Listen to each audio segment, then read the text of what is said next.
Cet avion survole Madagascar. Il transporte des patients vers l'hôpital où ils recevront enfin les soins dont ils ont besoin.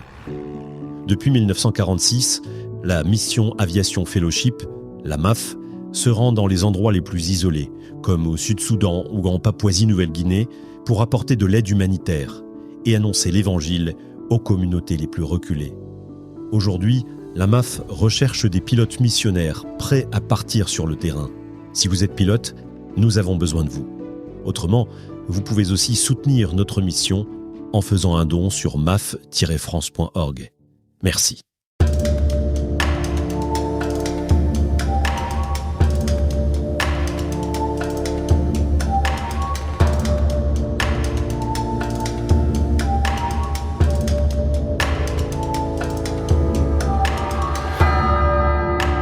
Bienvenue dans le podcast « Il était une fois la Bible ».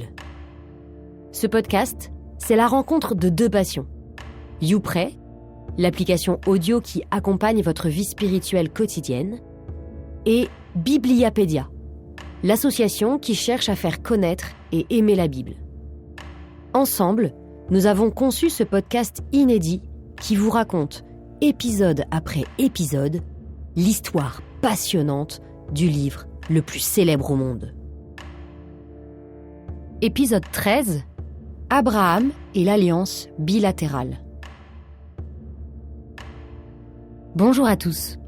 Nous en sommes déjà au 4e épisode entièrement consacré à Abraham. Parce qu'il est très important de parfaitement connaître la vie de ce personnage, je vous propose, avant de découvrir cet autre épisode, de récapituler ce que nous avons déjà appris sur lui. Abraham a donc déjà traversé 6 épreuves. Épreuve numéro 1, l'appel. Quitte ton pays, ta parenté et la maison de ton père, et va vers le pays que je te montrerai. Épreuve numéro 2, la famine.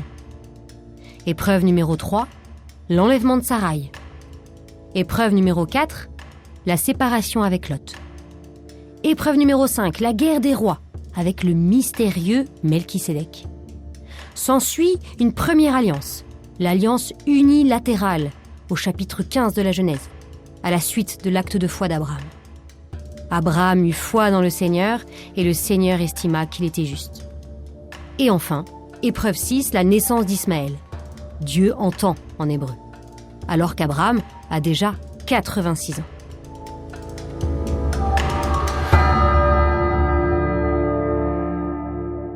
Nous arriverons donc au chapitre 17 de la Genèse. Et nous faisons un nouveau bond dans le temps. Nous sommes 13 ans plus tard. En voici le premier verset. Lorsqu'Abraham eut atteint 99 ans, le Seigneur lui apparut et lui dit : « Je suis le Dieu Tout-Puissant. Marche en ma présence et sois parfait. » Retenons cette phrase très importante. Marche en ma présence et sois parfait. Alors, on revient un peu en arrière. Lorsqu'Abraham eut atteint 99 ans. Souvenez-vous, Abraham avait 86 ans quand Ismaël est né. Donc Ismaël a 13 ans. Il faut bien se rendre compte que cela fait donc 13 ans qu'Abraham voit grandir sous ses yeux Ismaël en étant convaincu que c'est le fils promis par Dieu. Cela fait aussi 13 ans que Dieu n'est sans doute plus intervenu dans la vie d'Abraham. La vie quotidienne a repris son cours, et voilà que tout à coup le Seigneur lui apparaît. Je relis la suite. Et lui dit : « Je suis le Dieu puissant. » Est-ce que vous vous souvenez de ce que signifie le fait de commencer par se nommer ? On l'avait vu à l'épisode précédent. Dans les textes d'alliance de l'époque, celui qui prend l'initiative du pacte commence par se nommer. Est-ce qu'il n'y aurait pas de l'alliance dans l'air ? Marche en ma présence. Ça, c'est incroyable, cette phrase. De nouveau, l'hébreu est nettement plus parlant que le français. Marche, c'est en fait l'air. Le verbe que Dieu avait utilisé tout au début de l'histoire d'Abraham pour lui dire « Quitte ton pays, lech lera ». En reprenant le même verbe, le texte nous fait comprendre qu'Abraham n'est pas encore arrivé au but, contrairement à ce qu'il pourrait croire avec Ismaël. La différence, c'est qu'il ne s'agit plus d'aller quelque part, mais de marcher en présence de Dieu. Dieu éduque Abraham. Maintenant qu'il a obéi en allant quelque part, Dieu demande à Abraham de penser à lui quand il marche. Et sois parfait. Là, on a envie de protester. Est-ce que c'est possible d'être parfait? Non. Alors, qu'est-ce que Dieu veut dire par là? Il ne peut pas demander quelque chose d'impossible. D'abord, ce mot est celui utilisé pour décrire un animal à offrir en sacrifice. Il doit être sans tache, sans défaut. Être parfait, c'est donc s'offrir en sacrifice, se donner, donner sa vie. Nous aurons un modèle parfait avec Jésus. Mais on voit que la Bible a commencé à nous en parler bien avant. Et puis un peu de patience, la suite du texte va proposer une méthode très concrète pour être parfait. En attendant, je vous propose de répéter cette magnifique phrase. Marche en ma présence et sois parfait. Sa référence, c'est Genèse, chapitre 17, verset 1. Poursuivons la lecture. J'établirai mon alliance entre moi et toi, et je multiplierai ta descendance à l'infini. Ce que nous pressentions tout à l'heure se confirme. Dieu s'apprête à conclure à nouveau une alliance. Pourquoi alors qu'il l'a déjà fait au chapitre 15 ? C'est parce qu'avec l'homme, Dieu doit s'y reprendre à plusieurs fois. Y aller petit à petit. Je continue la lecture. Abraham tomba face contre terre et Dieu lui parla ainsi. Évidemment, une apparition aussi spectaculaire après 13 ans de vie redevenue ordinaire, ça fait un petit choc. Voici l'alliance que je fais avec toi. Tu deviendras le père d'une multitude de nations. Tu ne seras plus appelé du nom d'Abraham, ton nom sera Abraham, car je fais de toi le père d'une multitude de nations. Ça y est, on a enfin l'explication. On passe de Ab, père en hébreu, comme dans Abba, et Ram, élevé, à Ab, donc la première partie ne change pas, plus Raham, multitude. Donc c'est père d'une multitude. La lettre H, utilisée 2 fois dans le nom de Dieu, Yahweh, est rajoutée au nom d'Abraham. C'est comme si Dieu venait se mettre au cœur de la personnalité d'Abraham. Voilà justement tout le projet de Dieu, habiter au cœur de l'homme. Plus rigolo, vous vous souvenez qu'au début, Dieu avait dit à Abraham « Je rendrai grand ton nom ». Les Juifs disent avec humour que cela se réalise ici à la lettre. Dieu rend grand son nom en l'allongeant. Encore une fois, le nom explique la mission donnée par Dieu. Et voici maintenant la façon concrète d'être parfait. Dieu dit à Abraham, « Toi, tu observeras mon alliance, toi et ta descendance après toi. Et voici l'alliance qui sera observée entre moi et vous. Tous vos enfants mâles seront circoncis. » Alors, qu'est-ce que la circoncision ? C'est une petite opération que l'on fait sur le pénis des garçons. On coupe en retirant la petite peau située à son extrémité. Pourquoi cet acte ? Pourquoi faire cette chose ? À l'époque, cette opération était très souvent réalisée. C'était un symbole pour dire que le garçon devenait adulte. Et même aujourd'hui, elle est encore beaucoup pratiquée, pour des raisons religieuses, mais aussi culturelles et hygiéniques. 30% des hommes sont circoncis dans le monde. Tout ça pour dire que si la circoncision nous étonne, c'est simplement parce que nous sommes ignorants. Dieu va utiliser cette habitude pour en faire un nouveau symbole.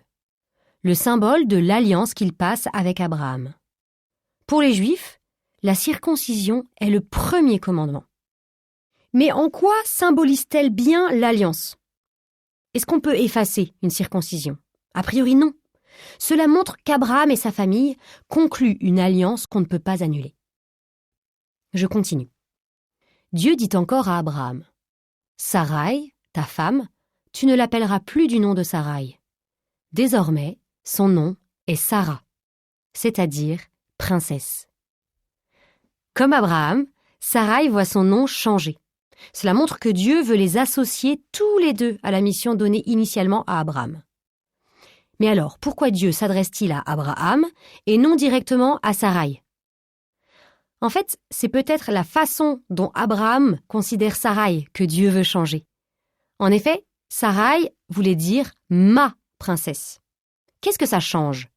Si un homme appelle une femme « ma princesse », puis finalement, princesse. Cela montre qu'il n'en est plus le propriétaire. Il renonce à la dominer, pour reprendre les mots du chapitre 3 de la Genèse.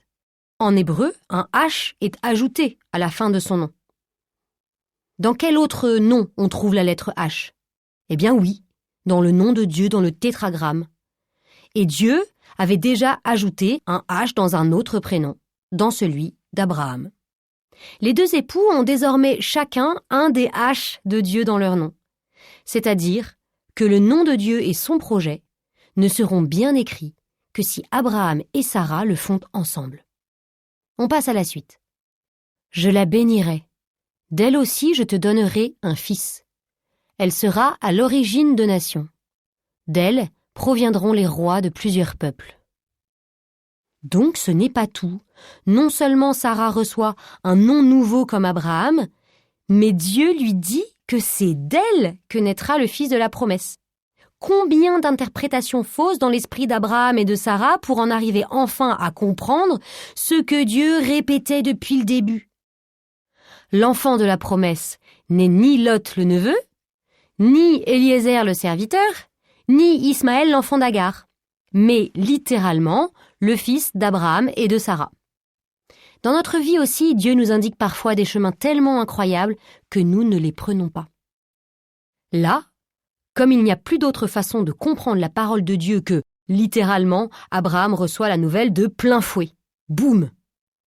Il est en effet écrit « Abraham tomba face contre terre ». C'est trop en fait, il n'arrive pas à y croire. Il se mit à rire car il se disait « Un homme de 100 ans va-t-il avoir un fils ? Et Sarah va-t-elle enfanter à 90 ans ?» Et il dit à Dieu « Accorde-moi seulement qu'Ismaël vive sous ton regard. » Sauf que, cette fois-ci, Dieu ne le laissera pas comprendre sa promesse de travers. Écoutez ce qu'il dit. Mais Dieu reprit. « Oui, vraiment, ta femme Sarah va t'enfanter un fils. Tu lui donneras le nom d'Isaac. J'établirai mon alliance avec lui, comme une alliance éternelle avec sa descendance après lui. » Avec beaucoup d'humour, Dieu donne à l'enfant le nom d'Isaac, qui veut dire « il a ri ». On poursuit. Au sujet d'Ismaël, je t'ai bien entendu. Décidément, Dieu est de bonne humeur. Il fait même un jeu de mots. En fait, que veut dire le prénom Ismaël ? Ça veut dire Dieu entend. C'est donc normal que Dieu ait entendu. Je le bénis, je le ferai fructifier et se multiplier à l'infini. Il engendrera 12 princes, et je ferai de lui une grande nation. Quant à mon alliance, c'est avec Isaac que je l'établirai, avec l'enfant que Sarah va te donner l'an prochain, à pareille époque. Dieu est non seulement enjoué, mais aussi rassurant, car la bénédiction qu'il formule sur Ismaël est à l'infini, comme la bénédiction formulée sur Abraham au début du chapitre. Ismaël ne sera donc pas désavantagé par rapport à Isaac, même si l'alliance est avec Isaac. Lorsque Dieu eut fini de parler avec Abraham, il s'éleva loin de lui. Alors, sans grande surprise, puisqu'on commence à connaître le personnage, Abraham obéit. Écoutez ce qui suit. Abraham prit son fils Ismaël, et tout mâle né dans sa maison ou acquis à prix d'argent. Il circoncit la chair de leur prépuce, et ce jour même, comme Dieu le lui avait dit.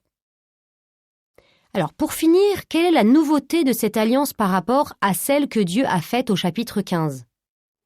La première alliance, souvenez-vous, on l'avait appelée l'alliance unilatérale. Au contraire, celle de ce chapitre 17 est bilatérale. Dieu s'engage comme la première fois, mais cette fois-ci Abraham et sa famille aussi, par le symbole de la circoncision. Pour autant, est-ce que la promesse de Dieu s'est accomplie ? Eh bien non, toujours pas. Alors quand ? Oui, quand ? Abraham et Sarah sont déjà tellement avancés en âge. Il va encore falloir quelques épisodes pour le savoir.